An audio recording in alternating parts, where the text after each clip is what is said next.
How's it going, ladies and gentlemen? On this episode, I'm going to be giving you some tips on how to diagnose if your drive shaft carrier bearing has gone out. Alright, let's get started. We got another package in the mail.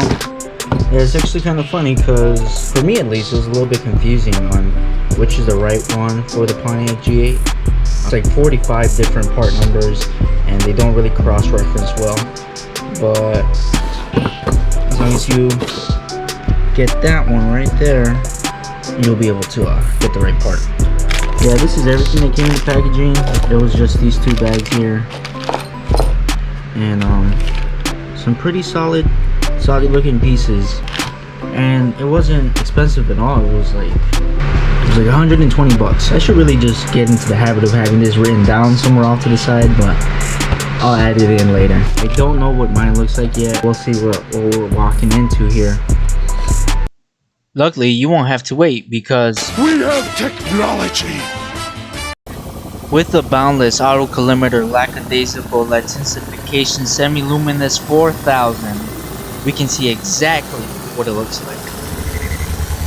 So this is what a busted center carrier bearing looks like. This is the OEM one, came straight from Australia, and yeah, like you can see, like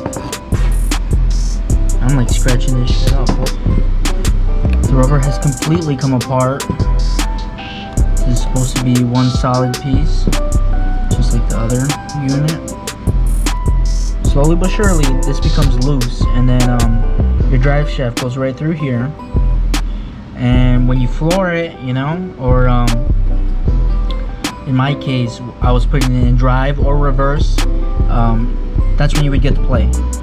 So if you get on it from a dead stop, this is just going to be moving around like crazy, and that's that thumping sound that you get. You might be able to hear it, you might be able to pick that up, but you'll definitely feel it. In some instances like mine, where it wasn't too bad in the beginning, you wouldn't get it every time, but it gets to a point where every stop or standstill, this will shake violently.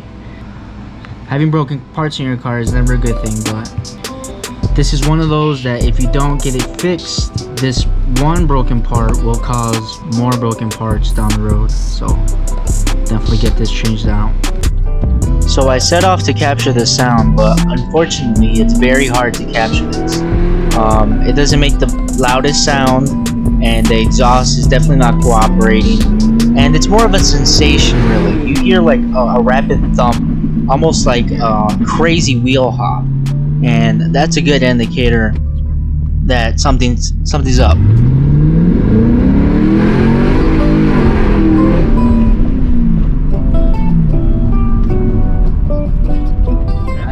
I felt it, but you can't hear it. Meanwhile, underneath the car,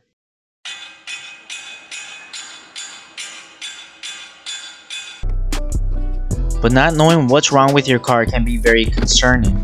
I, for one, as soon as I started feeling something wasn't right, I pulled up my phone right away and I was trying to diagnose what this thing could have been.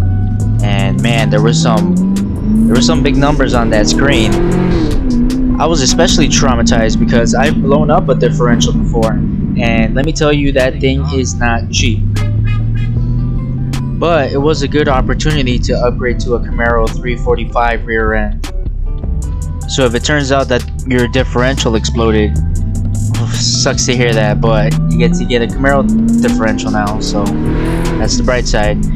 And if your differential's fine, then luckily you get to save a ton of money, which is even better, right?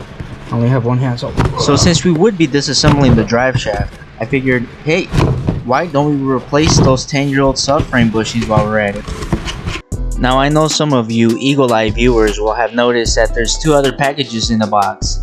Well, you're gonna just have to tune in for the next video to see what's in those boxes. Because the best kind of prize is a surprise. we'll get this taken care of, and then we'll look into adding in the other suspension parts later on. But definitely let's fix the parts that are broken first before we mess with the stuff that doesn't need to be messed with yet. I think we can all agree on that. Now the center carrier bearing will have us riding back to normal, and the addition of the subframe bushings will help manage the wheel hop associated with IRS suspensions. it's just been an ongoing thing. It doesn't happen all the time, but you definitely notice when it does happen, and you already lost the race.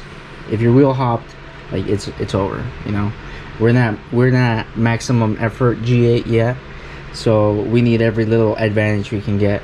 And if we don't get that solid launch to begin with, then just save the gas at that point. Now I'm happy to report that these urethane bushings did noticeably improve the rigidity of the suspension under hard acceleration, all without sacrificing drivability.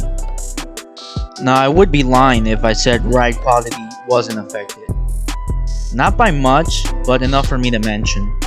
I hope with these tips, you can decide whether it's time to look at a set of polyurethane bushings for the rear subframe to address some of the play you may be experiencing, and to help you diagnose if your center carrier bearing has failed. At the very least, to keep you guys from calling your mechanic and being like, it's kind of like this. Kink, kink, kink, kink.